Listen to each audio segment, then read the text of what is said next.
नमस्कार मंडळी, श्री स्वामी समर्थ. मी संध्या. माझ्या चॅनलमध्ये तुम्हा सर्वांचं खूप खूप मनापासून स्वागत करते. बघा, सर्वात अगोदर सर्वांना दीपावलीच्या खूप खूप शुभेच्छा. बघा, दिवाळीचा काळ हा लक्ष्मी प्राप्तीचा अति उच्च काळ मानला जातो. या वर्षी 1 नोव्हेंबरला आपल्याला लक्ष्मी पूजन करायचे आहे. मग माता लक्ष्मीची सेवा आपण कधीपासून सुरू करावी, का सुरू करावी, त्याचे महत्त्व काय आहे आणि ही अति उच्च कोटीची सेवा करण्यासाठी आपल्याला कोणते मंत्र म्हणायचे आहेत, स्तोत्र कोणते पठण करायचे आहेत, यासाठी साहित्य काय लागणार आहे, कुठे मिळेल हे साहित्य, हवन कधी करायचे आहे, कसे करायचे आहे, ही संपूर्ण माहिती आज आपण या व्हिडिओमध्ये पाहणार आहोत. त्यामुळे व्हिडिओ अगदी शेवटपर्यंत पहा आणि जर तुम्ही माझ्या चॅनलवरती नवीन असाल तर माझ्या चॅनलला सबस्क्राईब करा. बघा, माता लक्ष्मीची पूजा ही आपण अष्टमी ते अमावस्या म्हणजे 24 ऑक्टोबर ते 1 नोव्हेंबर या कालावधीमध्ये या कालावधीत आपल्याला माता लक्ष्मीची ही सेवा करायची आहे. ही सेवा अति उच्च कोटीची सेवा मानली जाते. ही सेवा केल्याने आपल्या घरात अलक्ष्मी, आपल्या घरातून अलक्ष्मी ही बाहेर जाते आणि माता लक्ष्मी आपल्या घरामध्ये अखंड वास करते. बघा, अलक्ष्मीचा ऱ्हास झाल्याशिवाय माता लक्ष्मी घरामध्ये प्रवेश करत नाही. श्री स्वामी समर्थ आध्यात्मिक मार्गानुसार परमपूज्य गुरुमाऊलींनी सांगितलेली ही सेवा जर आपण अष्टमी ते अमावस्या केली तर नक्कीच आपल्या घरामध्ये वर्षभर माता लक्ष्मी स्थिर राहील. लक्ष्मी अखंड कृपादृष्टी आपल्या घरावर राहील. बघा, आपल्यापैकी बरेच सेवेकरी असे आहेत जे अष्टमी ते अमावस्या ही सेवा करतात, पण जे कोणी नवीन आहेत त्यांच्यासाठी हा व्हिडिओ अतिशय महत्वपूर्ण ठरणार आहे. त्यामुळे शेवटपर्यंत बघा. बघा, आपल्याला या दिवशी आपण दिवाळी हा सण धनत्रयोदशी पासून आपण दिवाळी साजरी सुरू करत असतो.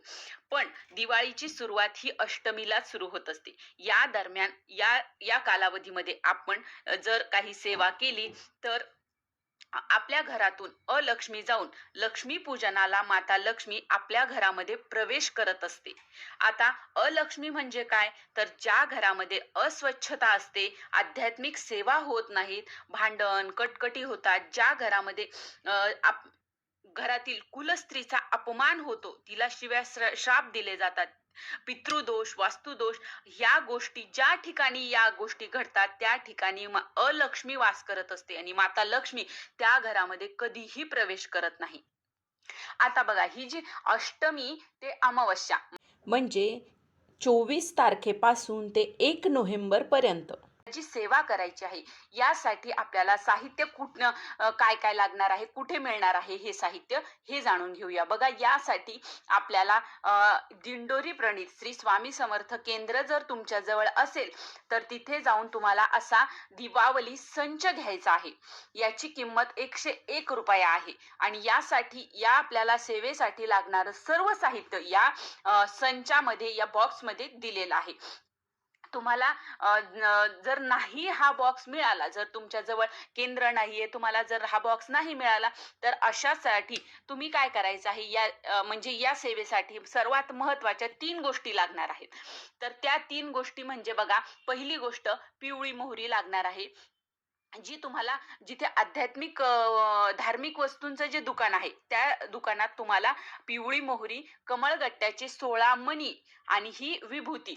आता विभूती बघा तुम्हाला कुठे मिळेल, आपल्या घरी सुद्धा आपण जेव्हा महाराजांना अगरबत्ती लावतो तर त्याचा जो अंगारा पडलेला असतो त्या अंगाऱ्याला त्या विभूतीचा तुम्ही वापर करू शकता. पण जर हा बॉक्स आणला तर या बॉक्समध्ये तुम्हाला सर्व साहित्य दिलेलं आहे. बघा, तुम्हाला दिसत असेल यामध्ये सर्व सर्व साहित्य दिलेलं आहे. तर हे सर्व साहित्य बघा, यामध्ये काय काय दिलेलं आहे. कमळगट्ट्याचे 16 मणी आहेत, हिना अत्तर आहे जे स्वामी महाराजांना लावण्यासाठी दिलेलं आहे. त्याच्यानंतर दशांग धूप आहे, 1 पाऊच आहे, गोमूत्राची बाटली आहे, गुलाबजलाची 1 बाटली आहे, पिवळी मोहरी आहे, रक्षा आहे 1 पुडी, नंतर उटणे आहे, पंचगव्य आहे, श्री स्वामी समर्थ महाराजांचा आणि श्री यंत्र कुबेर यंत्र याचा एकत्र असा फोटो आहे. त्याच्यानंतर एक अशी माहिती पत्रक दिलेलं आहे. याच्यामध्ये तुम्हाला सर्व माहिती दिलेली आहे की कसं हे हवन करायचं आहे, कशी ही पूजा करायची आहे, सर्व माहिती या चिठ्ठीमध्ये तुम्हाला दिलेली आहे. हे तर तुम्ही हे घेऊन यायचं आहे. तर बघा मंडळी, 24 ऑक्टोबर 2024 म्हणजे गुरुवारपासून आपल्याला या सेवेला सुरुवात करायची आहे आणि 1 नोव्हेंबरला दिवाळीच्या दिवशी आपल्याला ही सेवा पूर्ण करायची आहे. तर बघा, आता बघा, अष्टमीला पहिल्या दिवशी आपल्याला काय करायचं आहे.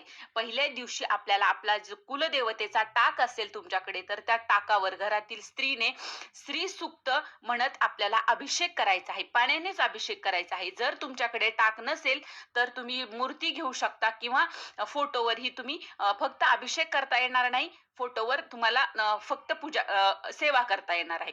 तर त्याच्यानंतर हे अभिषेक झाल्याच्या नंतर आपल्याला कुंकुमार्जन करायचं आहे.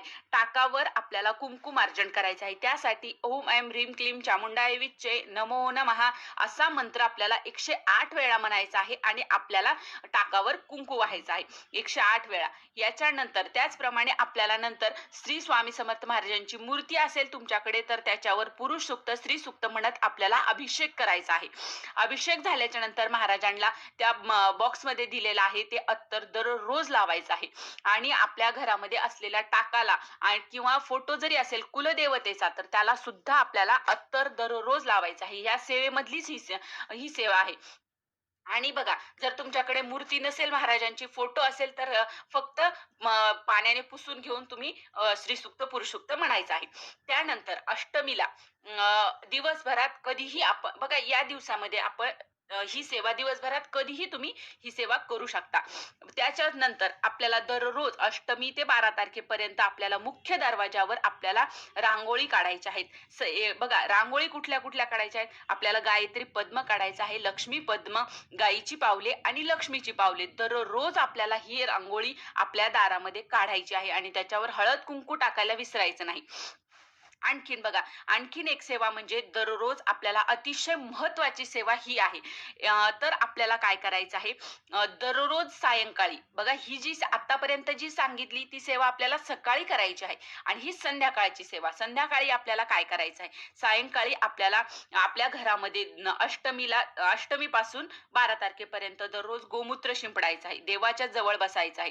पिवळी मोहरी आहे ह्या बॉक्समध्ये, ती पिवळी मोहरी आपल्याला उजव्या हातामध्ये घ्यायची आहे, त्यामध्ये थोडीशी रक्षा टाकायची आहे आणि आपल्याला देवासमोर बसून वल्गा सूक्त 11 वेळेस आणि कालभैरवाष्टक 11 वेळेस आणि श्री स्वामी समर्थ महाराजांची एक माळ आपल्याला ही सेवा करायची आहे. आणि यानंतर ही जी मोहरी आहे ही सर्व घरभर आपल्याला टाकायची आहे. ही सेवा दररोज सायंकाळी करायची आहे. यामुळे आपल्या घरामधील अलक्ष्मी जी आहे ती निघून जाईल आणि माता लक्ष्मीला आपल्या घरामध्ये येण्यासाठी आमंत्रण दिल्यासारखं होत असतं आणि यामुळे घरातील अलक्ष्मी घरातून बाहेर जात असते. त्यामुळे ही सेवा आवर्जून करायची आहे. आणि त्याच्यानंतर देवघरामध्ये आपल्याला शुद्ध गाईच्या तुपाचा दिवा लावायचा आहे आणि या बॉक्समध्ये दिलेले जे कमळगट्ट्याचे मणी आहेत ते 2 मणी आपल्याला हातामध्ये घ्यायचे आहेत. आणि बघा, हे जे 16 मणी आहेत, 8 दिवसासाठी दिलेले 16 मणी आहेत, तर आपल्याला दररोज 2-2 मण्यावर आपल्याला सेवा करायची आहे. दररोज 2-2 मणी घ्यायचे. आज 2 घेतले, उद्या 2, परवा 2 असे करत आपल्याला 8 दिवस 16 मणी घ्यायचे आहेत. 2 मणी उजव्या हातामध्ये घ्या, त्याच्यावर षोडशी मंत्र जो आपल्याला तुम्हाला वरती स्क्रीनवर दिसत असेल, हा षोडशी मंत्र 16 वेळेस म्हणायचा आहे. आता याचा तुम्ही स्क्रीनशॉट काढून घेऊ शकता किंवा तुम्ही लिहून सुद्धा घेऊ शकता. जर नसेल तर तुम्ही आपल्या नित्यसेवेच्या पुस्तकामध्ये दिलेले आहेत हे सर्व मंत्र. तर 16 वेळेस षोडशी मंत्र म्हणायचा आहे. एक माळ आपल्याला कमलात्मक मंत्र म्हणायचा आहे. कमलात्मक मंत्र काय आहे, वरती स्क्रीनवर तुम्हाला दिसतच असेल. तर ही सेवा आपल्याला मणी हातात घ्यायचे आहेत 2 आणि ही सेवा करायची आहे. आणि त्यानंतर हे जे मणी आहेत हे आपल्याला एक डब्बी करायची, त्या डब्बीमध्ये टाकायचे आहेत. दुसऱ्या दिवशी परत दुसरे मणी घ्यायचे आणि त्या मण्यावर सेवा झाल्याच्या नंतर परत त्याच पहिली जी डब्बी आहे त्या डब्बीमध्ये आपल्याला हे मणी टाकून द्यायचे आहेत.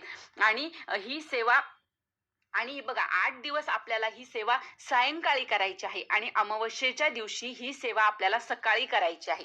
त्याच्या अगोदर घरामध्ये दररोज गोमूत्र शिंपडायचं आहे. मोहरीची सेवा, कमळगट्ट्याची सेवा अमावस्येला व मण्यांचे त्याच्यानंतर अमावस्येला आपल्याला मण्यांचे हवन करायचे आहे. आता हे हवन कसे करायचे बघा, सकाळी सर्व पूजा झाल्याच्या नंतर डब्बीमध्ये ठेवलेले जे मणी आहेत, जे 16 मण्यांची आपली सेवा झाली असेल तर ती मण्यांची सेवा, ते मणी आपल्याला हवनाच्या अगोदर 10 मिनिटं आपल्याला शुद्ध गाईच्या तुपामध्ये भिजवून ठेवायचे आहेत. आणि आता हवन कसे करावे बघा, त्यासाठी आपल्याला हवन पात्र लागेल. तर एखादं भांड घ्या, तामण घेऊ शकता किंवा एखादं भांड हवन पात्र असेल तरी चालेल. त्याच्या अगोदर हवनाची जी खालची जागा आहे त्याची पूजा करून घ्यायची, हळद कुंकू व्हायचं, अक्षदा फूल व्हायचं, त्याच्यानंतर हवन पात्र ठेवायचं, हवनालाही हळद कुंकू फूल अक्षदा व्हायच्या, दिवा लावून घ्यायचा. आणि ज्या वेळेस आपण हवन पेटवणार आहोत तर ते हवन आपल्या देवघरामध्ये असलेला जो दिवा आहे त्याच अग्नीकडून प्रज्वलित करून घ्यायचा आणि हवन आपल्याला प्रज्वलित करायचं आहे. आणि बघा, त्याच्यानंतर हवन प्रज्वलित झाल्याच्या नंतर हवनासाठी काय काय साहित्य लागणार आहे तर ते आपण मागच्या व्हिडिओमध्ये पाहिलेलं आहे. यासाठी तुम्हाला भेटलीच तर समिधा घ्या, नाही तर गौरी जरी भेटली तरी त्या गौरीवर सुद्धा तुम्ही हे हवन करू शकता.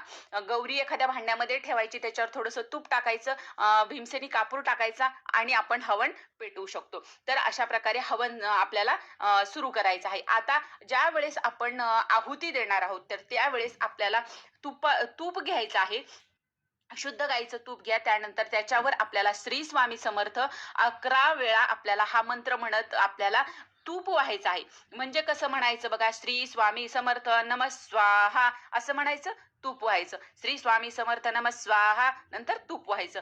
त्याच्यानंतर 11 वेळेस श्री स्वामी समर्थ मंत्र म्हटला, त्याच्यानंतर ओम ऐं ह्रीं क्लीं चामुंडाय विच्चे नमः स्वाहा असं म्हणायचं आपल्याला. तर हा मंत्र आपल्याला बघा, नवार्णव मंत्र आपल्याला 16 वेळेस म्हणायचा आहे आणि गायत्री मंत्र आपल्याला 24 वेळेस म्हणायचा आहे. म्हणजे तूप टाकत असताना आपल्याला 3 मंत्र म्हणायचे आहेत आणि प्रत्येक मंत्राच्या शेवटी नम स्वाहा असं म्हणायचं आहे. तर श्री स्वामी समर्थ, त्याच्यानंतर ओम ऐं ह्रीं क्लीं चामुंडाय विच्चे 16 वेळेस, श्री स्वामी समर्थ 11 वेळेस आणि त्याच्यानंतर गायत्री मंत्र 24 वेळेस असं म्हणायचं आहे. त्याच्यानंतर आपल्याला जे आपण मणी भिजवले आहेत, कमळगट्ट्याचे मणी भिजवले आहेत, ते मणी आपल्याला एका चमच्यामध्ये घ्यायचा, असा एक मणी घ्यायचा.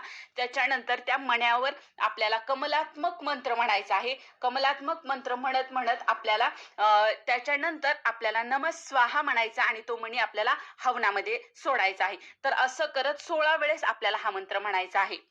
तर अशा प्रकारे आपल्याला हवन करायचं आहे. आता तुमच्या लक्षात संपूर्ण माहिती तुमच्या लक्षात आलीच असेल. अतिशय प्रभावशाली अशी ही सेवा आहे. या सेवेमुळे वर्षभर आपल्या घरामध्ये आर्थिक स्थैर्यता, मानसिक शांती आणि आध्यात्मिक उन्नती आपली होत असते. घरामध्ये कुठल्याही प्रकारची कधीच पैशाच्या बाबतीतली अडचण कधीच भासत नाही. माता लक्ष्मीची कृपा दृष्टी अखंड आपल्या घरावर राहत असते. अशा आणि पैशाची आवक घरामध्ये वाढत असते. घरामध्ये शांतता, आरोग्य लाभत असते. त्यामुळे सर्वांनी ही अष्टमी ते अमावस्येपर्यंतची सेवा सर्वांनी करा. आता तुम्हाला जर मी संपूर्ण माहिती दिलेली आहे, पण काही अडचण असेल तर तुम्ही मला कमेंट बॉक्समध्ये नक्की विचारू शकता.